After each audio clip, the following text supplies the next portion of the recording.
There are moments in life that change everything forever. A single act of kindness, given when no one else is watching, can rewrite not just one life, but two. This is the story of a woman who had nothing, but gave everything, and a man who had more than he could ever want, but had lost all hope. Everyone thought was lost, until she found him. Marigold was a 27-year-old waitress. She was just returning from work when heavy rain began to fall. Exhausted and drenched, she noticed a frail old man slumped against a broken bench by the roadside, barely conscious, shivering, and ignored by everyone else. His clothes were drenched and tattered, his face pale, his breathing shallow. No one else stopped. A couple passed by, glanced over, then hurried on. A taxi driver rolled past without even slowing down. But Marigold couldn't walk away. Instead, she rushed to help. She crouched beside him, touching his shoulder gently. "Sir? Sir, can you hear me?" He didn't respond. Her heart raced. She attempted to carry but was unable to do so due to the old man's weight and weakness. She then used her last money to call an ambulance. Then she waited. Rain poured harder now, soaking her completely. She held his head in her lap, whispering words of comfort, hoping he could hear her. "Stay with me," she said. "You're not alone anymore." The ambulance finally arrived. Paramedics loaded him onto a stretcher. One looked at Marigold and asked, "Are you family?" "No," she replied. "I just found him." They shrugged and wheeled him inside. "I'm coming too," she said firmly, stepping in behind them. The ride was silent. When they reached the hospital, nurses barely spared the old man a glance. One muttered something about another homeless case. But Marigold stood tall. "He needs help," she insisted. "Please." They took him in. Hours passed. Exhausted, cold, hungry, but unable to leave, Marigold sat in the waiting area, staring at the floor, replaying the moment she found him. "Why did I stop? Because someone should have stopped for my father." Finally, a nurse came out. "He's stable. You can see him if you want." She stepped into the room. The old man's eyes fluttered open. They were soft, tired, but full of something. Gratitude. "You saved me," he whispered. Marigold smiled gently. "No one deserves to die alone like that." He tried to speak again, but fatigue pulled him under. She stayed the whole night, holding his hand. The next morning, she returned with warm food, fresh clothes, and medicine the doctor had recommended. She missed work. Didn't care. He needed her. Day after day, she came. Nurses began to notice, not just the man's recovery, but hers. How she never asked for anything. Never wanted credit. Just showed up, quietly, with kindness in her heart. Then, one morning, the old man was gone. Vanished. Bed empty. No note. No goodbye. Marigold searched everywhere. The staff said nothing. The police shrugged. It was like he'd never been there. Heartbroken, she went back to her tiny apartment, back to her hard life, back to waiting tables, smiling through exhaustion, until the news hit. Long-lost billionaire Edward Arthur reappears after months missing, rescued by unknown woman. Photos filled the screen. Not of the frail old man she found in the rain, but a sharp, elegant man in a tailored suit, once one of the most powerful figures in the world. And suddenly everything made sense. And nothing did. The headlines wouldn't stop. Edward, missing for over 6 months, had returned, and now the world was obsessed. Conspiracy theories flooded the internet. Some said he'd been kidnapped. Others claimed he staged his disappearance for tax evasion or some twisted publicity stunt. But one question burned brighter than the rest. Who is the woman who saved him? Reporters swarmed the hospital. They grilled nurses, scanned security footage, offered rewards. But no one could find her. Marigold had never given her name. She had simply come, helped, and disappeared back into the shadows of her quiet life. And she didn't know any of this. She was too busy trying to forget. Back at the diner, she wiped tables with tired hands, pretending the weight in her chest wasn't grief. She told herself it was better this way. He was gone. Probably never even remembered her name. Then came the knock on her door. It was late. Rain had started again. She opened the door slowly and found two men in dark suits standing outside. Their presence was calm but firm, like they already knew she wouldn't say no. "Ms. Marigold?" one asked. She nodded, confused. "We have something for you," the other said, offering a sealed envelope. Her hands trembled as she opened it. Inside was a single letter. "Dear Marigold, you didn't save a billionaire. You saved a broken man who had lost faith in humanity. Thank you for restoring it. I needed to disappear, not just from the world, but from myself. I wanted to see if kindness still existed when there was nothing to gain. And you proved it does. Come see what your kindness built. With gratitude, Edward Arthur." The men stepped aside, revealing a sleek black car waiting by the curb. "Whenever you're ready," one said gently. Marigold stared at the letter, then at the car, then at her tiny apartment filled with second-hand furniture and fading dreams. She packed only a small bag. The drive was silent. Through winding roads and towering gates, the city faded behind them until they arrived at a place so grand, so breathtaking, that Marigold barely believed it was real. A sprawling estate nestled among green hills, surrounded by fountains, gardens, and golden light pouring from every window. At the entrance stood Edward. Not the frail old man she had held in her arms in a cold hospital room, but not entirely the powerful figure from the news either. He looked peaceful. As she stepped out of the car, he walked toward her, smiling warmly. "You came," he said.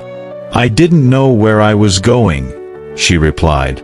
"You always did the right thing, even when no one was watching." They stood face to face, the past and the present colliding in silence. Then he whispered, "Now let's make sure the world sees what kindness looks like." Inside the grand estate, Marigold felt like she had stepped into another world. Chandeliers sparkled above, marble floors gleamed beneath her worn shoes, and every corner whispered of wealth and legacy. But Edward didn't lead her through the luxury halls to show off. He led her to a room filled with people, families, children, volunteers, doctors, each smiling with hope. On the walls were photos, food drives, medical camps, education programs, all under one name. "This is yours," Edward said softly. "It was always meant to be." Marigold's eyes welled up. "I never asked for anything."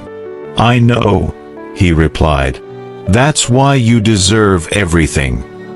The next day, Marigold went to her small, humble home where she grew up. Her mother sat in her usual chair, knitting by the soft glow of an old lamp. She looked up and gasped, "Mari!" Her eyes lit up.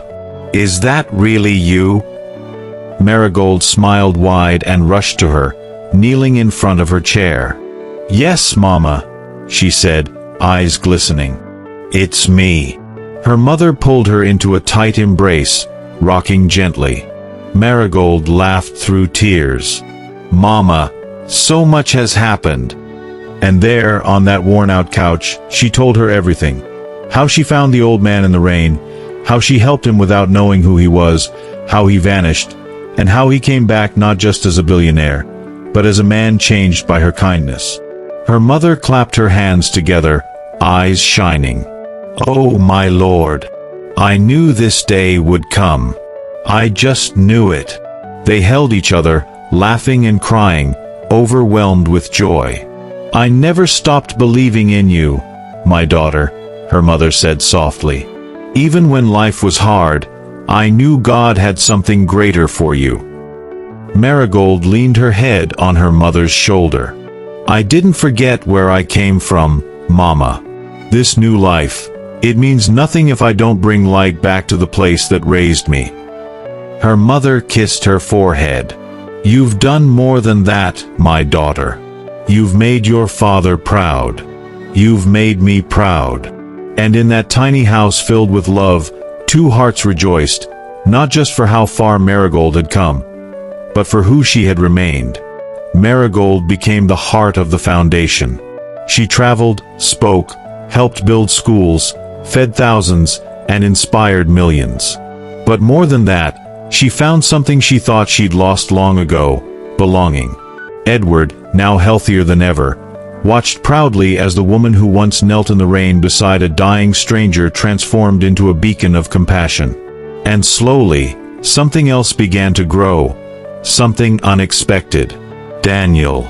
Edward's son was everything his father had raised him to be: grounded, principled, and fiercely loyal.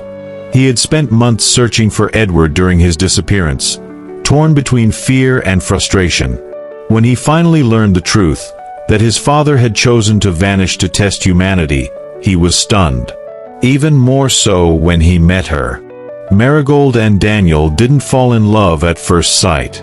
Theirs was a quieter kind of love, the kind that grows in shared silences, in late-night conversations about dreams and fears, in moments when neither needed words to understand each other.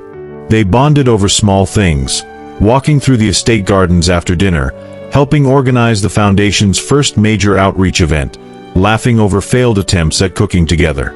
One evening, as they sat beneath the stars on the estate's wide balcony, Daniel turned to her. "You changed my father," he said softly. She looked at him, surprised. "I just helped him when he needed it." "No," he replied. "You gave him back his faith. And mine too." She smiled faintly. "I didn't come here looking for a new life." "I know," he said. "But sometimes life finds you when you're not looking." From then on, their bond deepened. They supported each other through every challenge the foundation faced, from skeptical donors to logistical hurdles. Together, they traveled to remote villages, bringing clean water, food, and education to places forgotten by the world. And with every step, Marigold felt herself changing, not losing who she was, but becoming more of it.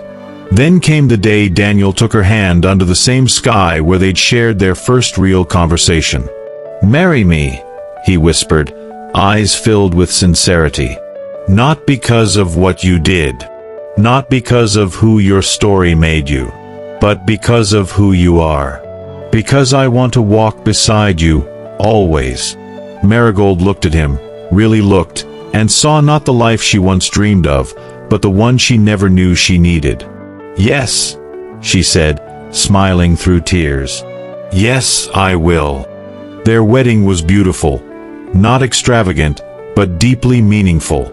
It wasn't held in a palace or covered in luxury. It was held in the garden of the estate, surrounded by people whose lives had been touched by kindness. Children laughed, and the air was thick with joy. Marigold's mother stood proudly among the guests, dressed in a simple but elegant dress Marigold had chosen for her. Edward stood beside them, watching his son and the woman who saved his life join hands forever. And as Marigold walked down the aisle, dressed not in white lace but in a simple dress she chose herself, she thought of her father. Of how he once told her, "Kindness is like a stone dropped in water. It ripples far beyond what you can see." She hadn't known then how true those words would become. Now, standing beside Daniel, she understood. Her ripple had become a wave. Years later, the Heart and Hope Foundation had grown beyond anyone's expectations. Schools built in rural areas, hospitals opened in forgotten towns, thousands of families lifted from poverty, all because one woman stopped in the rain to help a stranger. And every time Marigold stepped onto a stage, or visited a village, or read a letter from a child who now had a future, she remembered that moment. She remembered the cold, the rain, the frail man on the sidewalk. And she smiled. Because sometimes, the richest people are the ones who give everything, when they have nothing left to give. And sometimes, the smallest act of kindness can change the course of someone's life. True value isn't measured in money, but in how we treat others when no one is watching. Faith in humanity may fade, but it only takes one person to reignite it.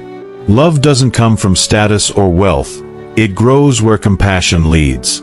Destiny doesn't knock loudly. Sometimes, it walks quietly into your life, drenched in the rain. If this story touched your heart, don't keep it to yourself. Like, comment, and share this video with someone who needs a reminder that kindness is never wasted. And if you haven't already, subscribe to our channel. Because sometimes, the most powerful stories are the ones that remind us what it means to care. Thank you very much for watching. Until next time, please stay kind.